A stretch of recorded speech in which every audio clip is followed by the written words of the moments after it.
Making their way to the ring, talking about the world of professional wrestling, the team of Jeff Martin and the Trendsetter, Bryan Burga, the Jersey Wrecking Crew.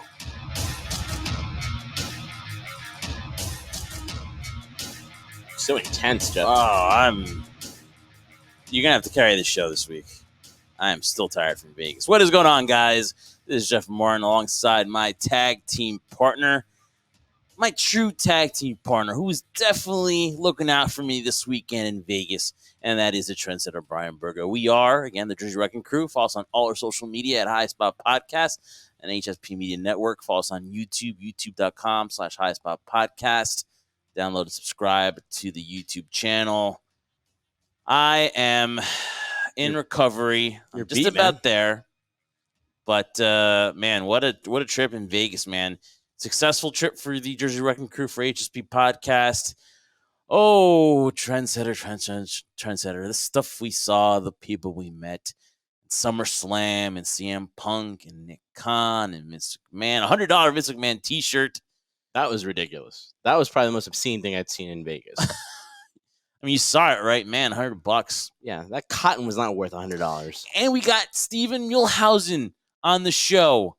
We're going to talk to him in Vegas. But, hey, listen, man, Vegas is Vegas. We couldn't make it happen, but now he's given us a great amount of time, actually. So, yeah, man. How you feeling, man? How you doing? Listen, the entire event. Are you still packed?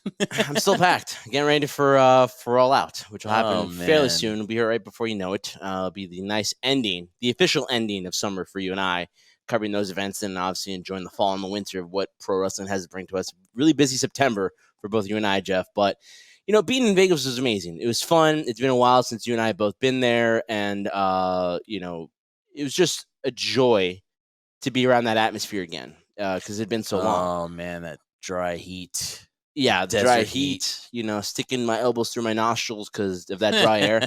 But in reality, I'm not going to complain about the trip or whatever.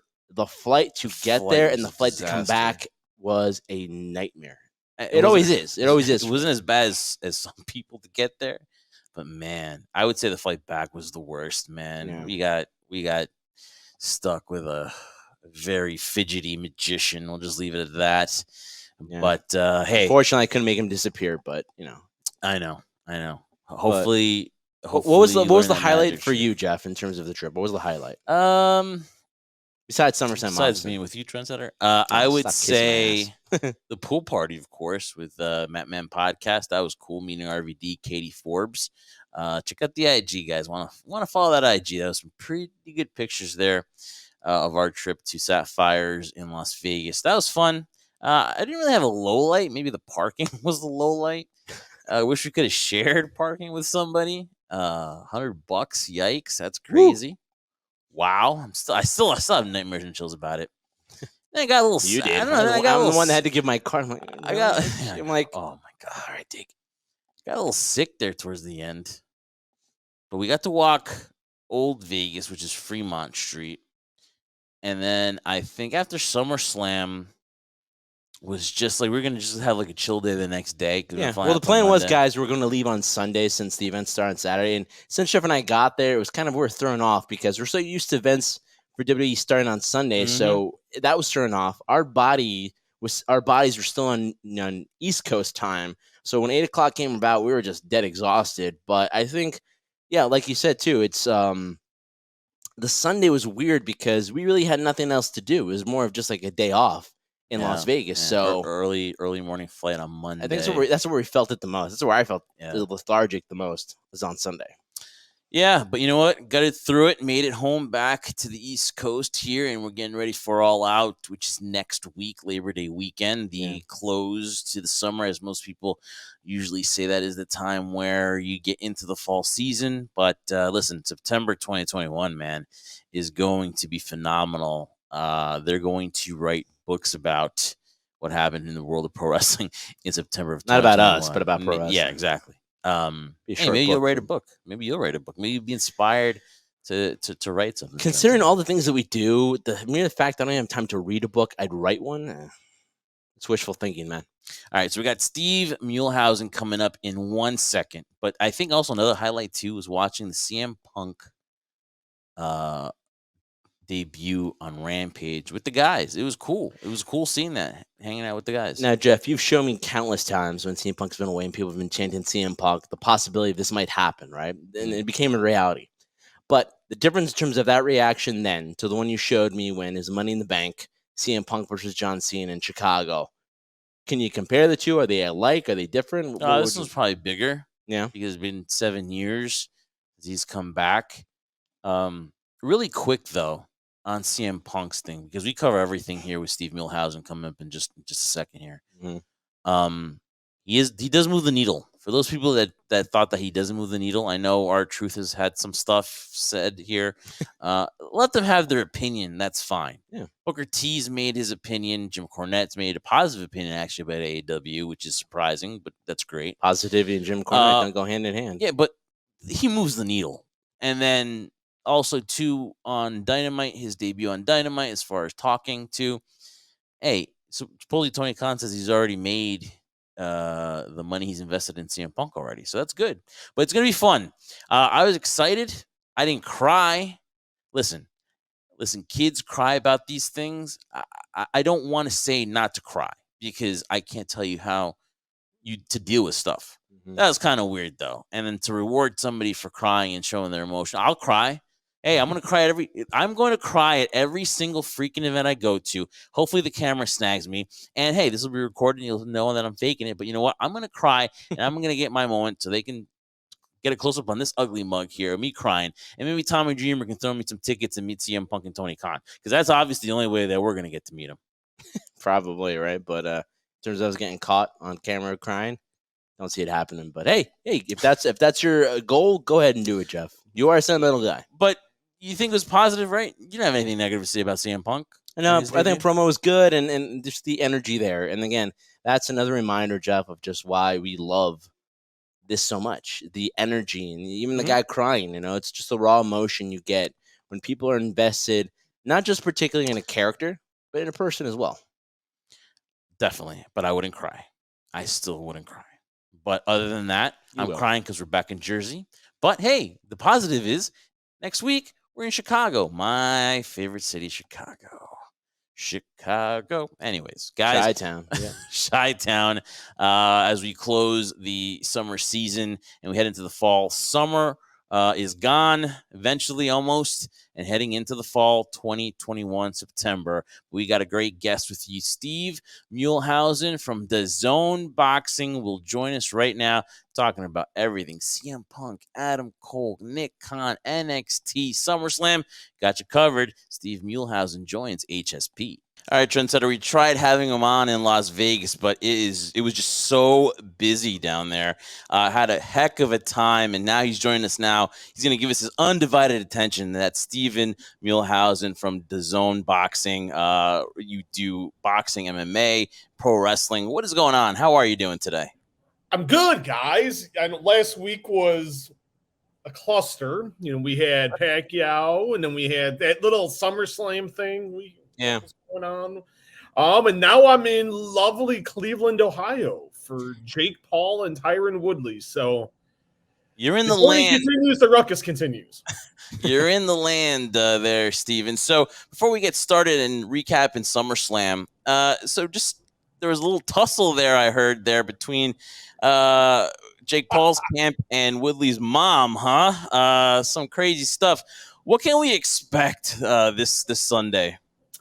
Guys, I got there early. Like, I got in this morning. I was talking to media, and it was like there's been MMA media that's never been to boxing pressers. And they're like, how's this going to go? And I'm like, well, considering it's Jake Paul, a lot of animosity coming in. I'm like, this is going to be a ruck. I'm like, right now, guys, it's going to get crazy. I'm like, I don't know when, I don't know how, but it's going to happen. And yeah, the presser, a little animosity towards the end. They're going back and forth and thinking, all right, okay, if that's the worst we get, cool. I'm sitting there. Then I just look, and Tyron Woodley's mom just starts walking up to this member of Jake Paul's team because he said, like, my son's gonna whoop, my guy's gonna whoop his ass and blah blah blah. And then here comes the mom. You don't mess with mom. It's the one thing I've learned. So they go at it. Here comes the sister of Tyron Woodley. And now you got the whole Woodley clan. You got the whole Paul clan. Jake Paul standing on the stage like shaking his head like, you got to be kidding me. Woodley's trying to beat up the guy who's really, I gave the guy credit. He really just sat in his chair and he looked forward. He didn't, all he said was, my guy's going to whoop Tyron Woodley. Okay. And then security, police, fight teams. It turned into a mess. And I'm standing literally right next to these guys. And I'm like, it makes great content though today. I do have to admit. It does, man. And so Jake Paul, Logan Paul, they've been very selective and they've kind of made their little lists of who they want to. Of course, they get criticized for fighting MMA guys. So your thoughts, does Tyron Woodley have a good chance here? Every time I get asked this, my mood changes. It just depends on what's going on. But right now, I still think so. Yeah. Just because you look at Tyron Woodley's got the guys he's working with, Andre Ward, Floyd Mayweather. You work with guys like that, you're going to learn something. But there's levels to this, and Jake Paul. We can sit and we can hate Jake Paul, and sometimes it's deserved, sometimes it's not. He creates a lot of controversy. And you could see the emotion today from Tyron Woodley, where Jake Paul's cool, calm, and collected, and Tyron Woodley's ready to fight today. So it's I learned a lot from just that, guys. And I really think, can Woodley do it? Sure. I think it will be Jake Paul's toughest test. I really do, because Woodley's got power, legitimate power. He's been boxing, even though he's never had a boxing match, he's always working on boxing during his training camps and even outside of camp.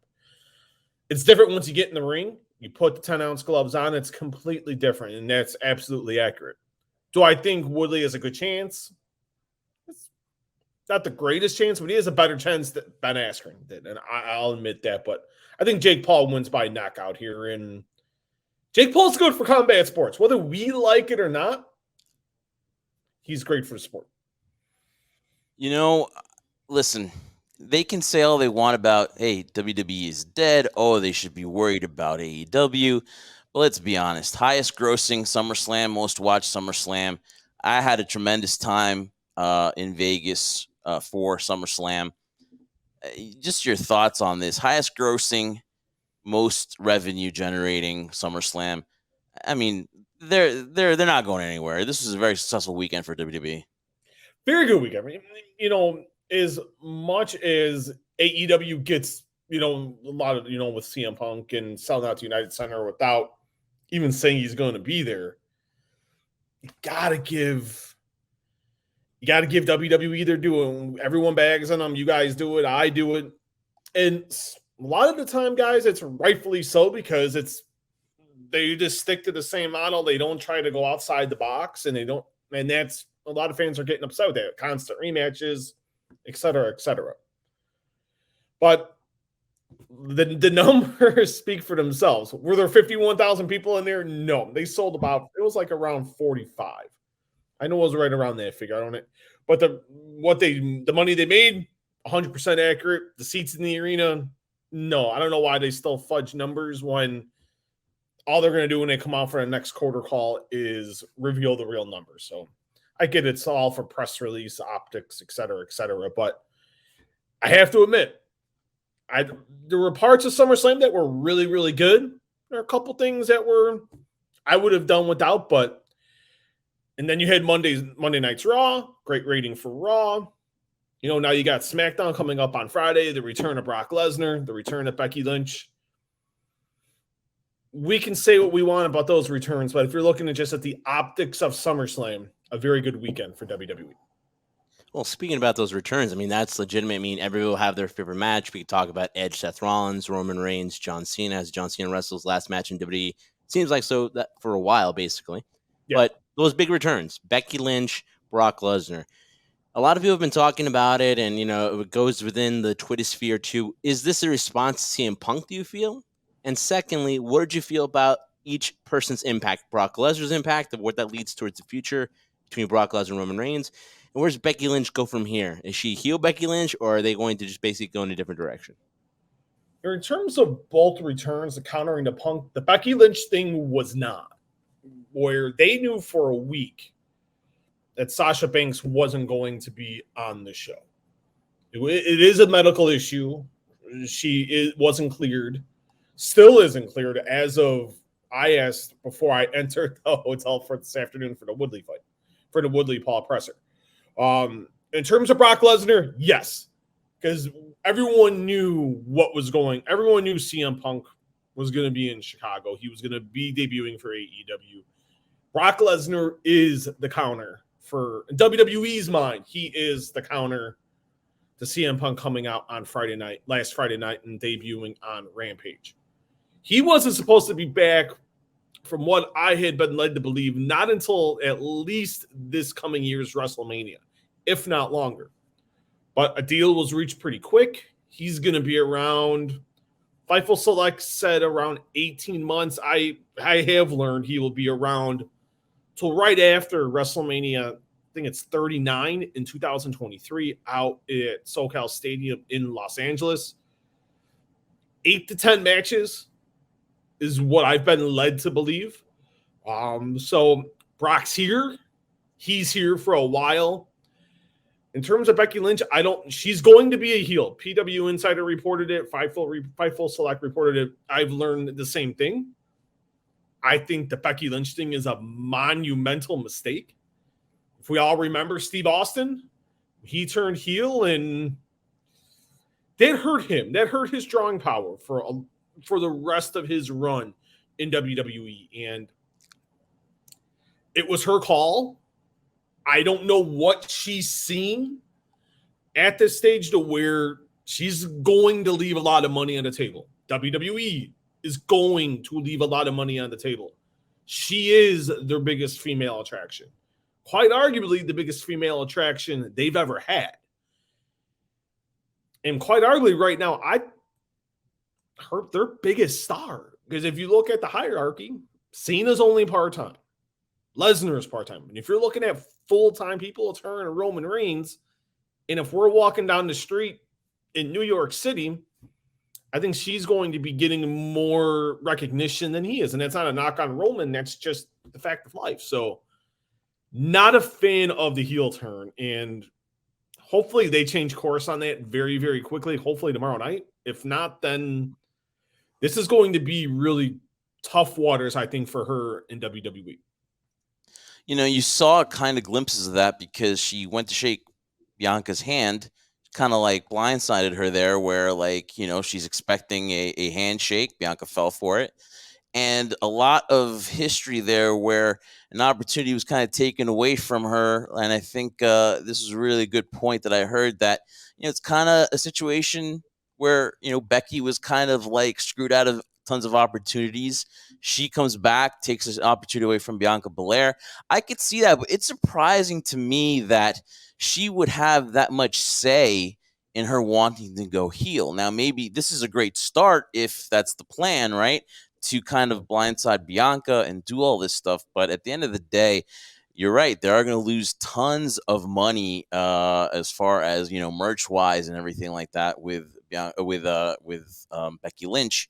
The thing to me is, you talked about Roman Reigns, and I'll say this, and now we pose this question a lot, but I believe that barring some injury or anything like that, that Roman Reigns is going to be the wrestler of the year at the end of 2021. Are you talking just in terms of WWE, or are you talking? No, like PWI, when they come out with those awards, he's going to be clearly. Now, Omega's a workhorse, but when you pin Daniel Bryan and Edge on top of each other at Wrestle Freaking Mania, to me, you're the number one wrestler for the year.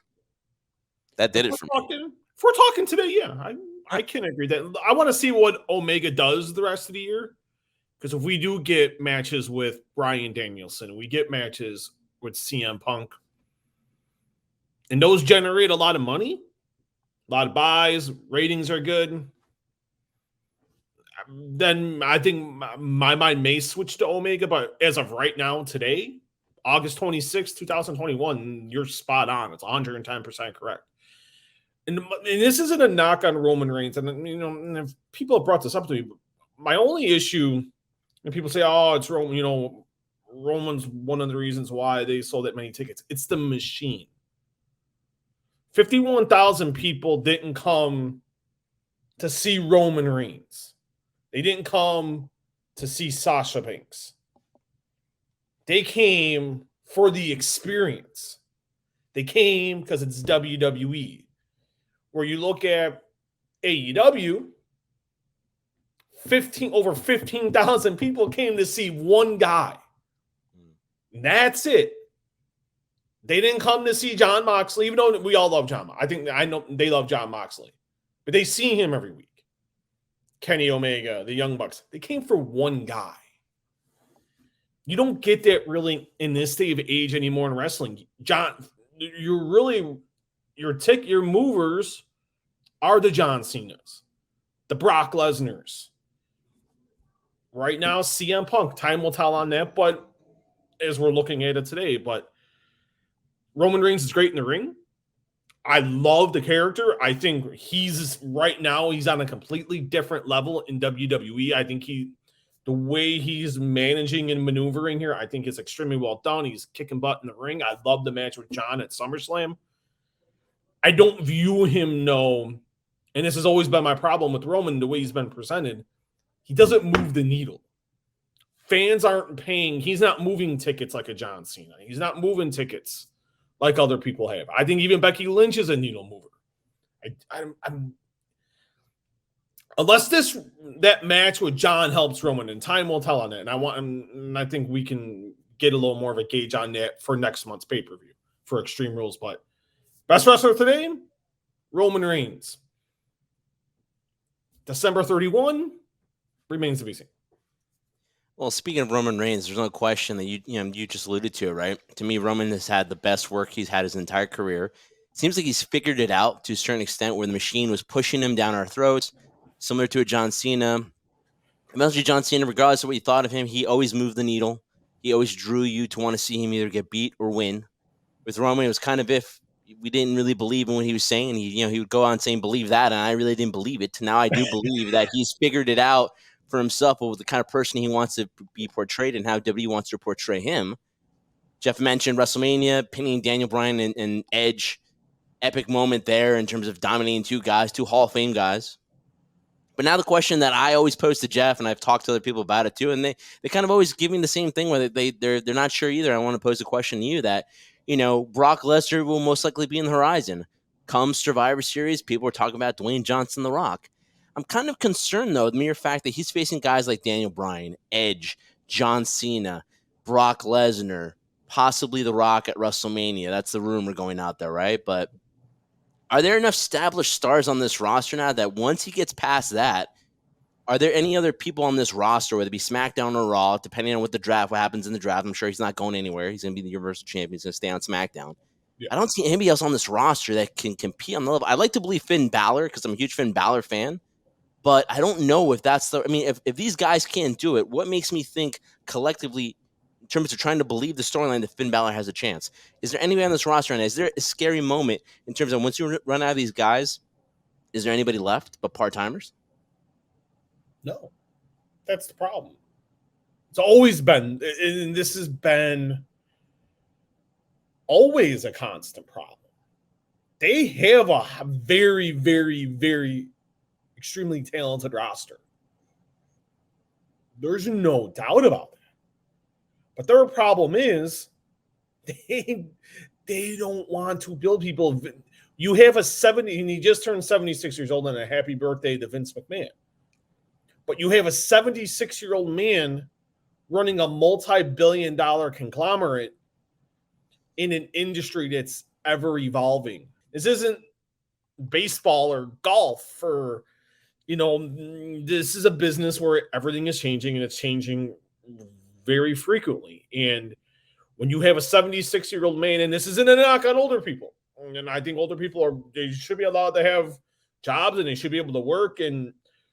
But in an industry like this, No, and then when you got people are just saying, yes, Vince, where would you like this, Vince? It's like you're never going to get anywhere when it's the same consistent pattern.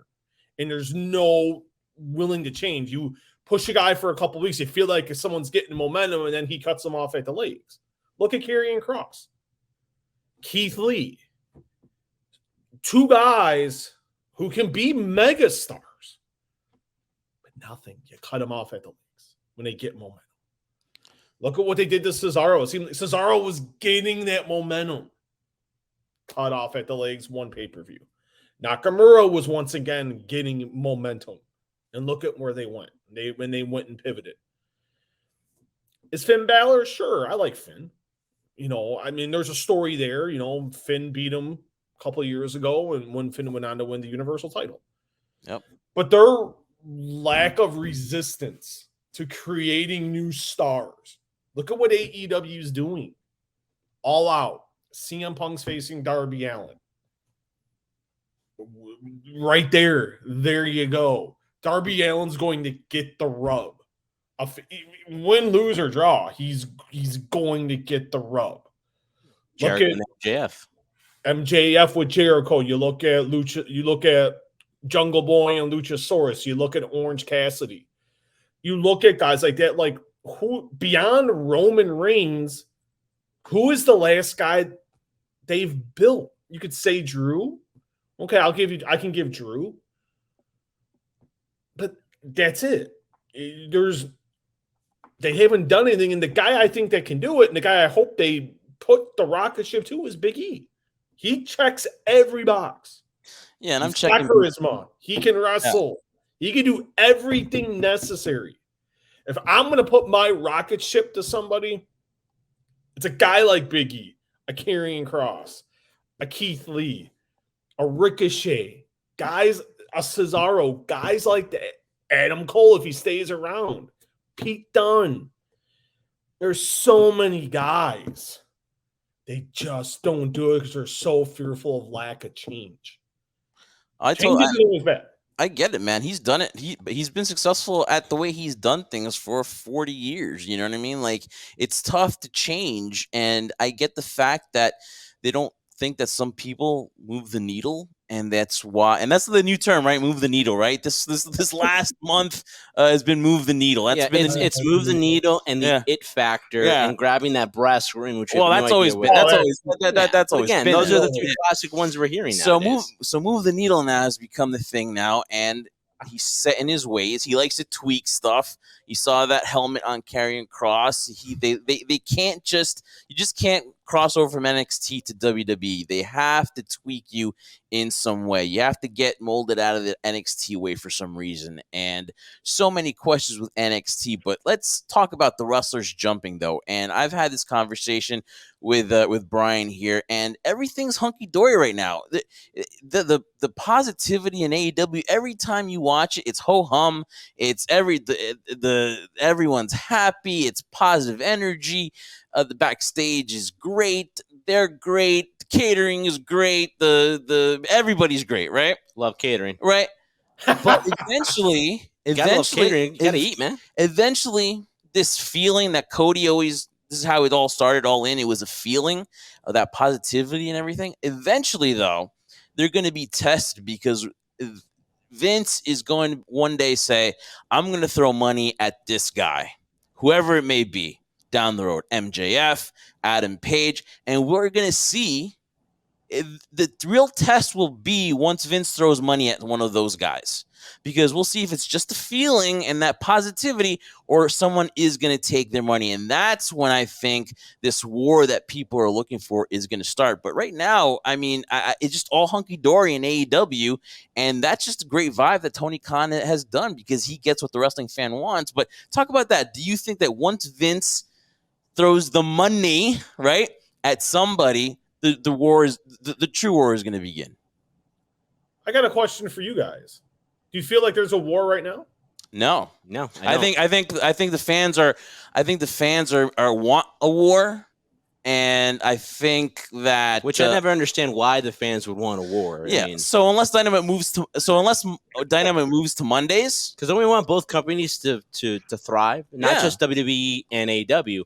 We want Ring of Honor to be successful. We want Impact to be successful. We want New Japan to be successful and cross over here in the U.S. The list goes on. MLW. I don't know why people are so thriving for the fact that we want a war. We want AEW to overcome WWE and put them out of the water after being dominant for so long. I don't really understand they that. always talk about, when they had the territories and the guy had been kind of stale and he goes someplace else and then he comes back fresh. This is what's happening, man. Daniel Bryan has done. What more can he do in WWE? What more can he do? So he goes to AEW, does his thing, whatever. And that's not that's a different example. I'm just saying a guy like that, right? Bray Wyatt goes there. He'll be fresh. If he comes back, the door might be open for him to come back one day. But I just think that the true war begins once you get Vince's attention. And right now, he's just.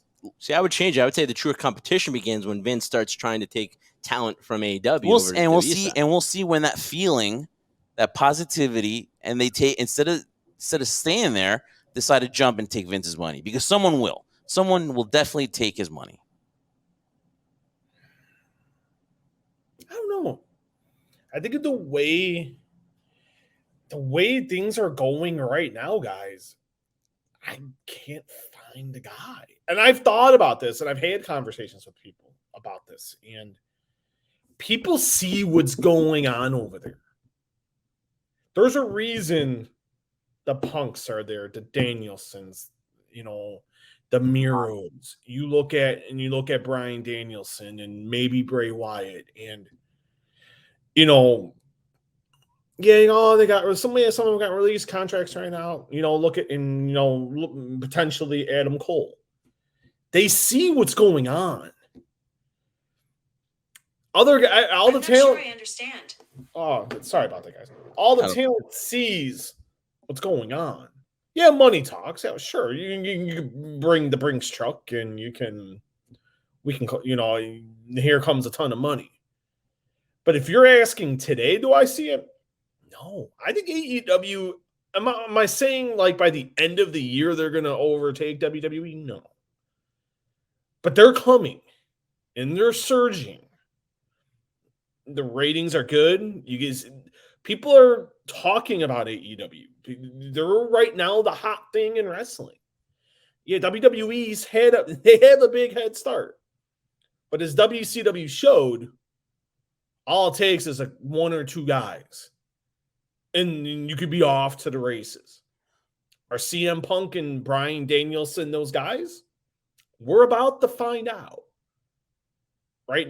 And we'll have a clear indication by the end of the year of where they're going to be. Look at September 22nd. Look at the month. Well, let's say the month of September. 3 big shows to kick off the month for AEW.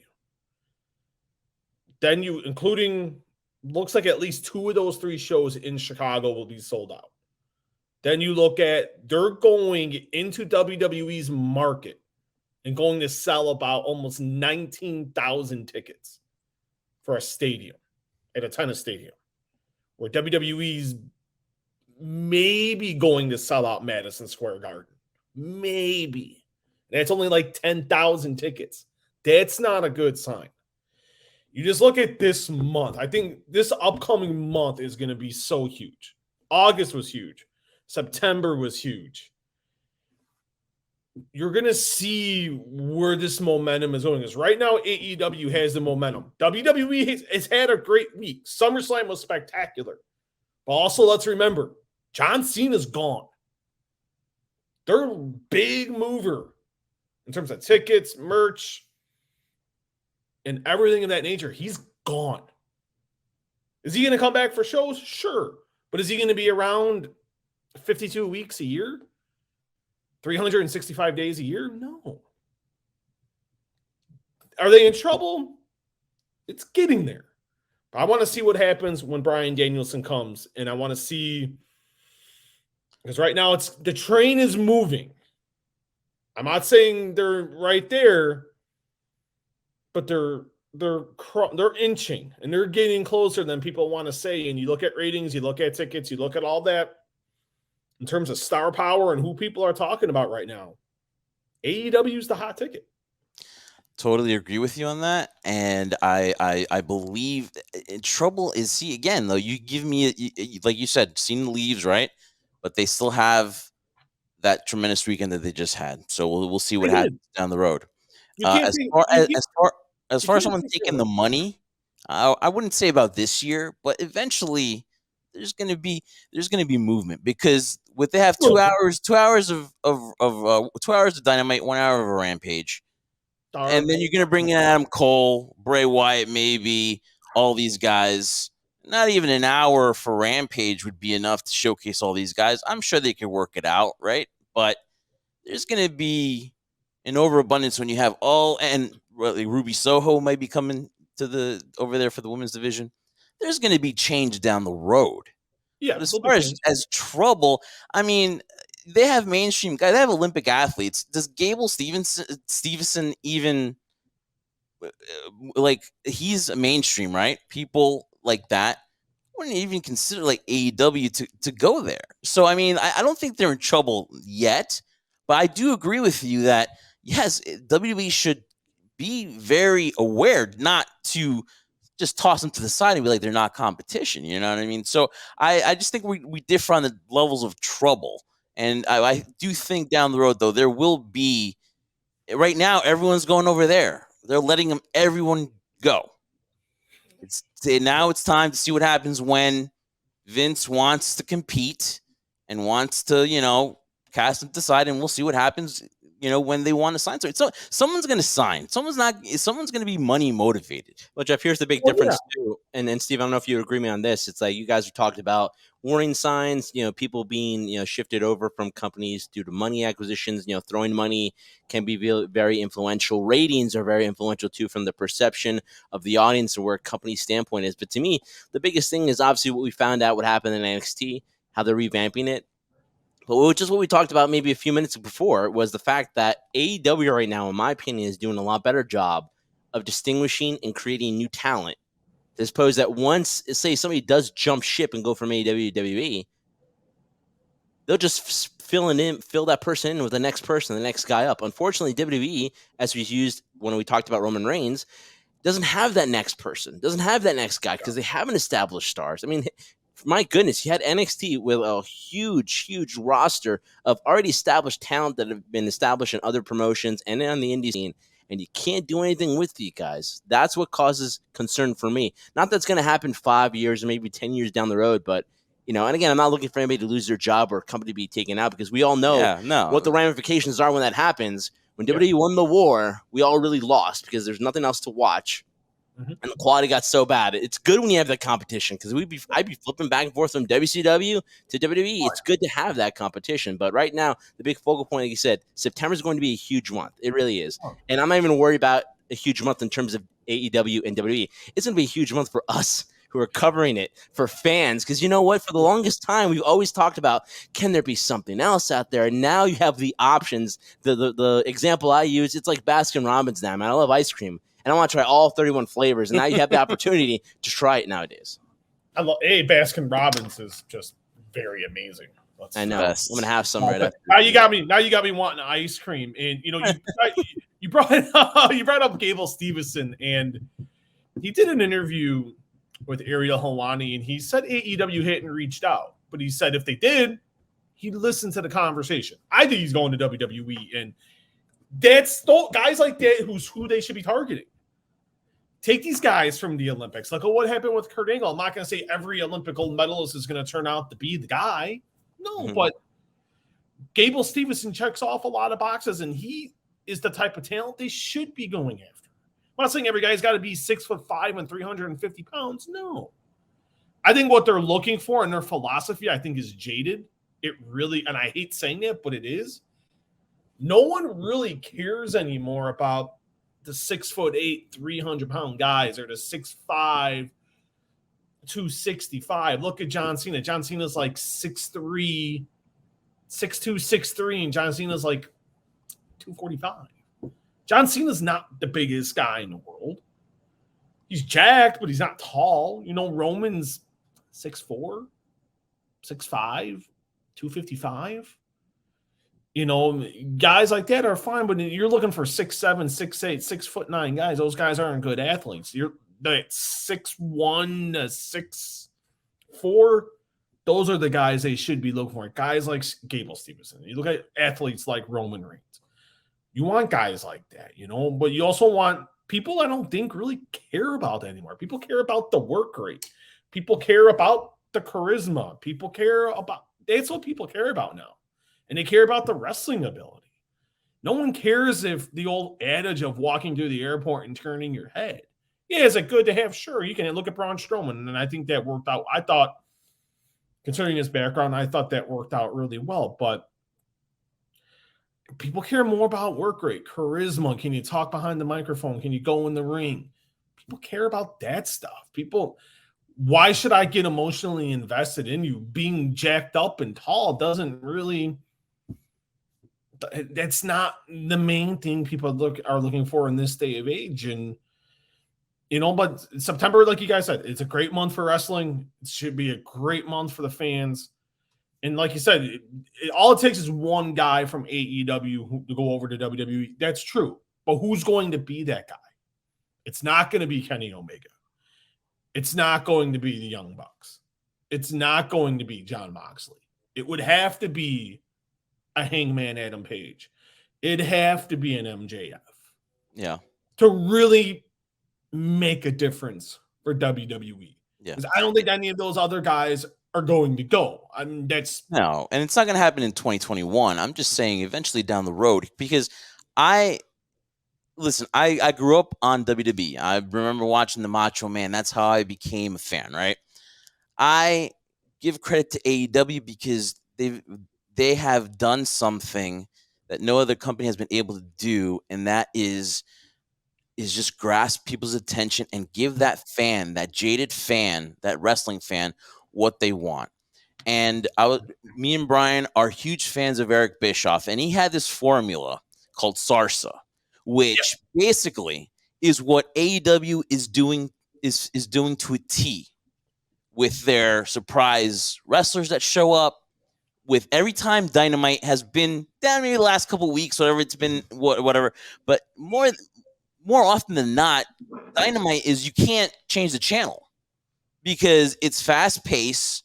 You want to see what's going on, and they make you want to come back. They appease you. At the end of the night, you watch Dynamite, you're like, "Well, as a fan, I'm fulfilled." Right, Brian? Like most nights, don't you feel like I watch Dynamite and I'm like, "Huh, I'm more happy than upset." You watch Raw and you're like, holy crap, another rematch. You know what I mean? Like, what I enjoy is AEW takes chances. They're not always home runs. There's some misses obviously there, but they're taking an opportunity to say, you know what, we're not going to play it safe. We're going to take this chance. We're going to let talent either fall flat on their face or, you know, gain that momentum and supposedly get themselves over rather than forcing it down your throat like what you see at WWE. And the main topic we've been talking about right now in terms of talent and the succession of new talent being created. Yeah, and like Sarsa, for people that haven't heard Sarsa, it's story, anticipation, reality, surprise, and action. And I think that's what AEW is doing. That's my life every day. is very well done. I mean, you would say that AEW Dynamite delivers more often than not, right? Oh yeah, I mean, you know, not every show is going to be an A+. But that's with any wrestling company. That's not UFC, boxing. You know, you're never going to get a perfect show, but you want more hits than you want misses. Yeah, and that's what they're doing more. You know, that's what they're doing more often. Yeah. And speaking of MMA and boxing, man, I have somebody who just loved boxing growing up and fell in love. I mean, I loved boxing growing up. Now I kind of like it, but now I've fallen in love with mixed martial arts. And then, you know, talking about the comparisons between AEW and pro wrestling in terms of WWE showcase themselves as a sports entertainment show. It's a variety show. As opposed to AEW is wrestling. Now, granted, we know the differences between mixed martial arts and boxing, but, you know, after the past fight would happen with Manny Pacquiao and the most likelihood that he might go into retirement if he doesn't, you know, how many more fights does he left in him? Is there supposedly, you think, a war between MMA and boxing, or does there need to be a war between the two? That's an awesome question, by the way. They're like... I remember when I first got. I've seen interviews real quick where like people who talk about the sweet science of boxing and they talk about the athletes of MMA. It seems like boxers or people who cover boxing look down upon mixed martial arts, and mixed martial arts are like trying to find their way. And Dana White and the UFC have done an amazing job of showcasing the fact, in my opinion at least, which is the big differentiate, how I differentiate boxing and MMA is that with boxing, I mean, how long did we want to see Manny Pacquiao and Floyd Mayweather? And it took forever to get done. In mixed martial arts or UFC, when you want a fight to happen, most likely it's going to happen within the next couple of months because they give the fans, in my opinion, what they want to see. They want to see those fighters in their prime facing each other. You know, we'll break off chunks of what you said. And, you know, in terms of like how the media views it, that used to be the case 150%. You know, but I've really noticed, and this week really, I learned something today that part of the reason why I'm glad I'm here is, you know, you're seeing a mix of the MMA and you're seeing a mix of the boxing media. And talking to some of the MMA media members, they like what Jake Paul's doing. They also like the fact that these guys and girls are getting paid more than what we're seeing in the UFC. But what you're also seeing, and I'm not saying this because of me, but you're certainly seeing more combat sports reporters. You're seeing more MMA and boxing, and you're getting some, you know, and there's a few of us that also cover wrestling like myself. There's a couple other good guys out there that do it. And they look down on wrestling, but you're starting to see the MMA and boxing guys and girls really respect each other's niches and seeing how each sport is run. And if some, they're gonna have their own jaded views, and that's fine. You know, everyone's entitled to an opinion, and I completely get that. But there's always going to be a little bit of a rivalry between boxing and MMA. You are. Because if you look at the biggest boxing show, or even take this show in particular. This is the biggest, right now, beyond the Conor McGregor fight, this is the biggest fight of the year. I was having a conversation with people today after the presser, and it's like, I feel more anticipation for this fight than the fight with Manny Pacquiao and Yordenis Ugas. And don't get me wrong, Errol Spence having to bow out has a lot to do with that. And I think the story would probably be different. Yeah. But we go with the hand that the cards that we're dealt with. And this is a big fight. People don't want to hear that, but it is.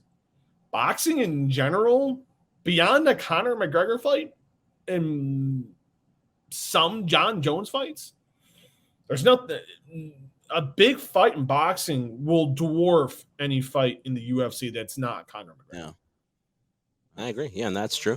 It's very true. But what does that say about boxing? The mere fact that you have somebody in Jake Paul who's not a really legitimate boxer. Is there resentment? You've been with the athletes. Tyron Woodley. You've been with the athletes, and have you heard any kind of resentment about these YouTube stars getting the headlines like they have so far? Has there been any resentment, any feedback maybe you've gotten from, hey, look at Jake Paul, Logan Paul, it took us forever to get mainstream, and these guys just go on YouTube, do their stuff, and then all of a sudden they're fighting, you know, and making money. Yeah, they're being treated like elite boxers, elite athletes, which is no joke. That you have to be an athlete to do this regardless, no matter what level you're in, but it's amazing. It's amazing the coverage it's getting. But Canelo Alvarez isn't getting this coverage. There's always jealousy. Yeah. You know, I mean, it doesn't matter with the sport. There's boxers jealous of Jake Paul. There's boxers jealous of Tyson Fury, Canelo Alvarez, and I know people want to rag bag Jake Paul, and I get it. You know, when you content creator, social media influencer, content creator, whatever you really want to call him, but I will give Jake Paul credit where credit is due. He's taking this extremely seriously. It's not like he's training at the gym for 4 or 5 weeks and that's it. This guy has turned this into a way of life. He hasn't turned. Yeah, he's still providing content.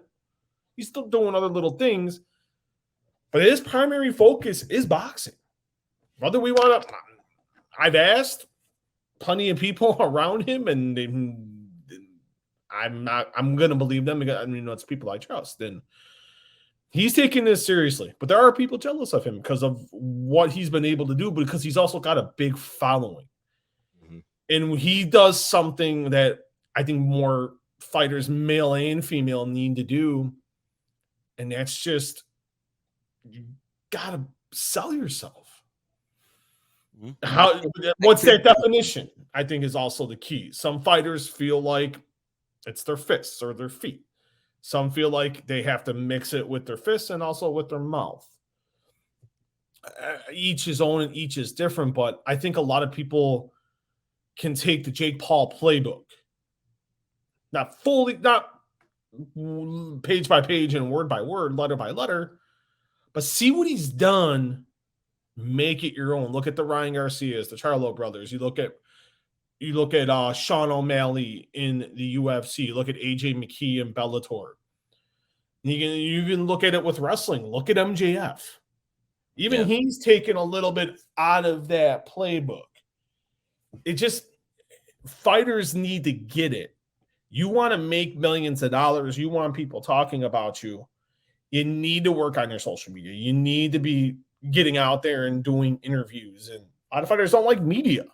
That is a problem too. I'm not saying, talk to us every second of the day, but it comes with the territory. I mean, how do you expect to make money if you're not willing to speak to the media and get yourself out there, whether you don't like social media or not, or whether you don't want to speak to the media, and you basically just want your fighting to speak for you? That's not going to work in this day and age anymore. And you said it too, it's about making money. But I will correct you on one thing though, Steve. You said from the Jake Paul playbook. No. That playbook, as much as, you just said it too, the writers talk down about wrestling. It's the wrestling playbook. Since the you're not wrong.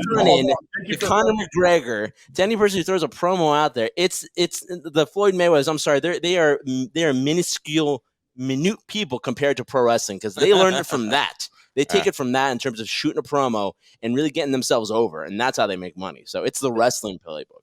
This is what I always tell people. Everything is pro wrestling. It is. It is. Whether anyone likes it or not. MMA, boxing, baseball, the NBA, hockey, soccer. Everything at the end of the day is pro wrestling. Whether we like it or not, whether they like it or not, it is all. You wear a suit. You drive a limo. You're trying to be Ric Flair, right? Yeah. Everything's pro wrestling. And to take the words real quick of the Ultimate Warrior, and God rest his soul, he said, athletes imitate wrestlers. Wrestlers don't imitate athletes. And that's true. That is spot on. Not wrong. Awesome. Look at the trendsetter with quotes coming out. Final one for me. And thank you so much for giving us your time, man. I know it's a busy week. Talk for hours about this. We're just talking wrestling here. No, you guys are good, man. You guys are good. Nick Khan is somebody that you hear the stories and you're wondering what's up. What character is he? And then I haven't figured it out. And then over the weekend, I check a notification, and he's talking to Ariel Helwani. I'm like, holy crap! I gotta make time to watch this, because this is the guy that's the Wrath of Khan, right? This is his thing now. He's a big power player, and I want to ask you, what did you get to see it? And if you did, what were your thoughts of Nick Khan's interview? Just what kind of guy do you think he is from that interview? He's a businessman. Plain and simple. He's a businessman. I know Nick a little bit, and have had some conversations with him in the past, and before he went to WWE. He's a great guy, but he's a businessman, and he was one of the best agents out there. He gets deals done. He's a very important player in the sports industry, and I texted Ariel Helwani, and I saw Ariel today, and I talked to him very, very briefly, and I just said, and all I said to him was, great interview with Nick, and he knew. He's like, no, thanks, man. He's like, it was tough to navigate for him, and I can tell he wanted to go further, and and I get why he didn't, but it was a good interview. He's not wrong in a lot of the things he said. Like, he gets the heat, but at the end of the day, there's one man that makes the call. It is Vincent Kennedy McMahon. It isn't Nick Khan. It isn't Bruce Pritchard. It isn't John Laurinaitis. It isn't Paul Levesque. It's not Stephanie McMahon. It's not Kevin Dunn. They all have a say, but at the head of the table, it's still Vince McMahon. And he makes these calls. And people will say, oh, they want to blame Nick Khan, and they want to blame John Laurinaitis, and they want to blame Paul Levesque, and you want to blame Nick Khan? No. It's a Vince McMahon call. Right, wrong, or indifferent. They all have an idea. They can give suggestions. But that's all it is a suggestion. When it's your business, you can do what you want with it, whether we like it or not, whether the fans like it or not, and whether the talent likes it or not. At the end of the day, it belongs to one man, and one man's going to make that call. Good, bad, or indifferent. But it was a good interview. Nick Khan knows how to talk. Nick Khan's been around the block, and it's the one I've watched it twice. And I came away with that same impression both times. And he's got a job to do. That's to get the best deals out there for the WWE. And you can't deny he hasn't done that. He helped broker the deal with Fox. And look at what he did with the NBC and Peacock deal. Yeah, he's a Vegas guy too, so I see a lot more events in Vegas, like Money in the Bank next year. I just think eventually WrestleMania, right? I just feel WrestleMania eventually. Yeah, which is going to be great. Excited. I love that town, Las Vegas. So he's a Vegas guy, so he knows. He loves that town, Las Vegas. Yet the whole time he was there, he was on East Coast time. So when it was 8:00, oh god, I hear he was running ragged. He was. Are you West West Coast? How long were you guys there for? 3 days, right? 4 nights. 4 nights. 4 nights. Yeah. Okay, I was there 5 nights. Oh my god, I was ready after day 3. I'm like, I'm ready to go home. And now I've been here on my first day here. I was home for a few days, but are you East Coast? Where are you? I'm based out of Chicago, so my time has just been like. Will you? Something's happening in Chicago pretty soon. Yeah, right. Something's happening. I'm going to be there. The fun train continues next week. All Out. You got All Out. You got Dynamite. You got Rampage, and then I am on a 2-week vacation starting after All Out. So good, well deserved. Not of mine. Oh, thank you. So definitely, if you're around, we should get a drink, man. We'll be there too. Oh, you guys are going to be there? What are you guys going to be at? All Out or? We'll be at All Out, and we're actually staying at the one where they had StarCast, that hotel. The Hilton Schaumburg? Yeah, yep. so we'll be there. Yeah, so we'll Hyatt. It's the Hyatt Schaumburg. The Hyatt Schaumburg. Hyatt Regency Schaumburg. My apologies to the great people there. Yeah. First round of deep dish on me, guys. Nice. Ooh, what did you guys get in? We get in Friday. Friday afternoon we'll be there. We'll be there. Okay. Yeah, so definitely we'll plan on being at Dynamite. I'll definitely be at All Out. I should be in there for Dynamite. I'll let you guys know though. Yeah. We gotta make this All Out. I'll be there. Steve Muehlhausen, man, from DAZN Boxing. Dude, thank you so much for your time, man. Again, September is going to be a great time to be a wrestling fan. They're going to write about September 2021 down the road. 10 years from now, they'll be writing about that. We're going to tell our grandkids about the days we talk about the Monday Night Wars. We'll be talking about this September 2021. That's wrestling.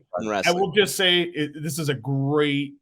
This is the most fun wrestling has been in over 20 years. And just think about it. And it's pretty sad when you sit and you kind of talk about it and you think about it and when it comes out of your mouth. But this is a great time to be a fan. This is a great time to be a talent. And it's like especially a great time to be in the business. So watch out because now we're having fun. Now the last couple months have been fun. Now it's going to get nuts. So let's just buckle up and enjoy the ride. And again, have fun. The F word for pro wrestling fans should be fun. That's what all this is. Yeah. And I try to always explain this to people. Yeah. This is all fun. I look at the fact that I pinch myself. I'm sitting in Cleveland, Ohio. I got no reason to be here. I really don't. I kind of just pinch myself once in a while. But, this is all fun. It's a job. Sure. Okay, whatever. I really don't. To me, it's not a job because I'm having fun. And that's all wrestling, boxing, and MMA is. It's fun. We just have that big F word, guys, and let's rock and roll. Have some fun. That's right. He is Steven Muehlhausen, DAZN Boxing. Definitely check his workout. He is definitely tremendous. And again, Thank you. they're in Cleveland for the Jake Paul and Tyrone Woodley fight. Have a blast, man. We'll see it all out. All right, man. I'm ready to have fun. Thanks, guys. Take care. Trendsetter, I love when we can have a debate, man. We could have talked for hours with Steve Muehlhausen. We call it debate. It was discussion. It was a conversation, which, I think people worry about debating so much nowadays.